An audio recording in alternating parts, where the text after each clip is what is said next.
Welcome back, football fans, to The Playmaker. Today, we're serving you the riveting tale of a true legend, Michel Platini, a name that still echoes through the ages. But his story, my friends, is one of soaring highs and dramatic lows that left the footballing world in shock.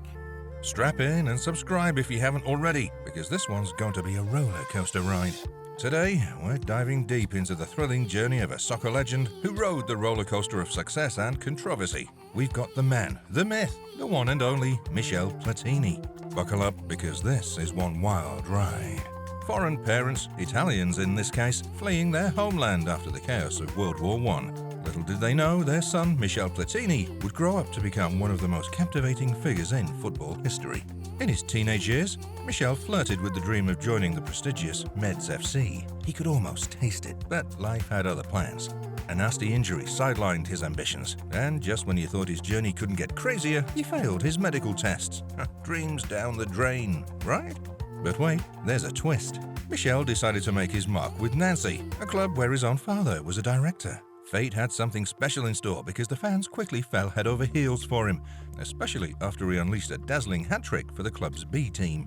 But here's where things get juicy. Michel's story takes a turn. He went from being one of the most loved players in the world to one of the most polarizing figures in football history. Why, you ask? We'll soon find out. But first, his early days and the struggles he endured.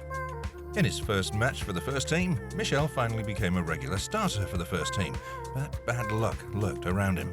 He broke his arm in 2 places during a match against Nice, and later that season, Nancy got relegated. But this wouldn't deter his ambitions as Michel showed his true worth, scoring 30 goals in 43 matches and helping Nancy bounce back with a promotion. He even pulled off a miracle for the club, winning the French Cup with his stunning free kicks. Despite more struggles with injuries and even being recruited for military service, the show went on. I mean, why stop? Because Michel was fast becoming one of France's best young players to watch. He even scored a hat-trick against Marseille at just 20 years old. The next season, after what seemed like an easy draw, Michel and his team shocked everyone. They stormed their way to the final of the French Cup, and guess who stepped up with the only goal?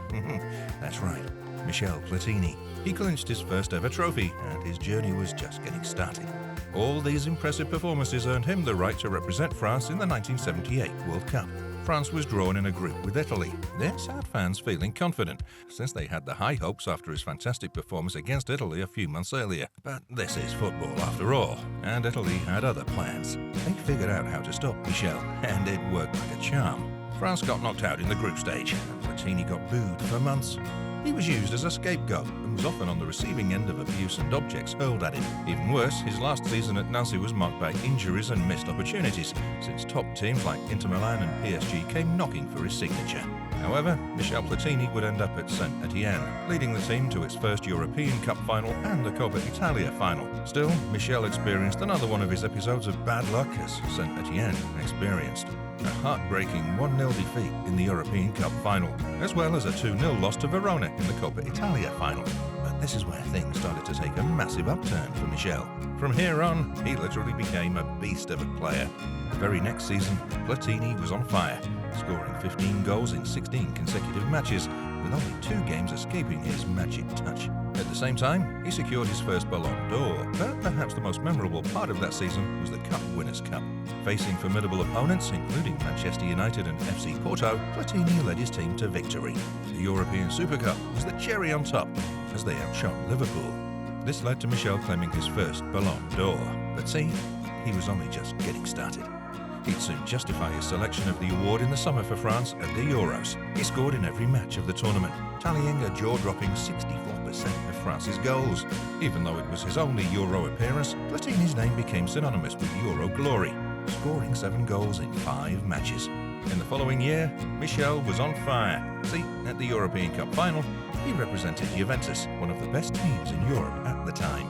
The climb to the final wasn't as easy as they faced tough opponents like Grasshoppers, Sparta Prague and Bordeaux. In the final, Juventus played Liverpool and won the game 1-0. Now, I don't have to tell you who scored the winning goal. You already know it. Not only did his goal win him the first European Cup, it also earned him the Golden Boot Award. With success on the club front, Platini couldn't escape the heartbreak of the national team. The 1984 World Cup in Spain took a toll, with France losing to Germany in a nail-biting semi-final.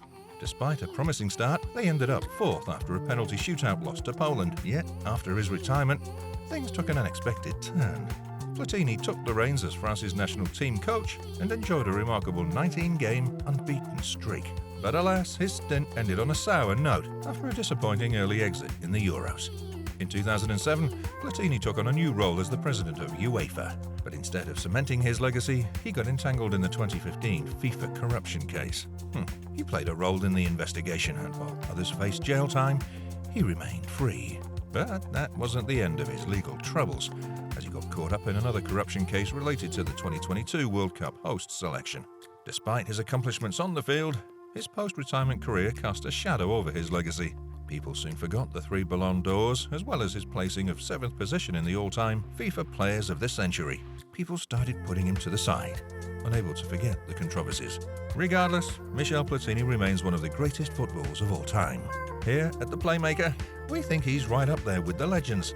His silky touch and playmaking abilities were second to none. And remember, he's the only player in history to score in every match he ever played in at the Euros. Now, that's a legacy. And here's a fun fact to wrap it up. Did you know Michel Platini once played a friendly match against the Soviet Union, representing Kuwait? What a versatile player. So there you have it, the incredible journey of Michel Platini. If you enjoyed this trip down football's memory lane, don't forget to like, subscribe, and hit that notification bell for more legendary stories from the beautiful game. Until next time, football fans.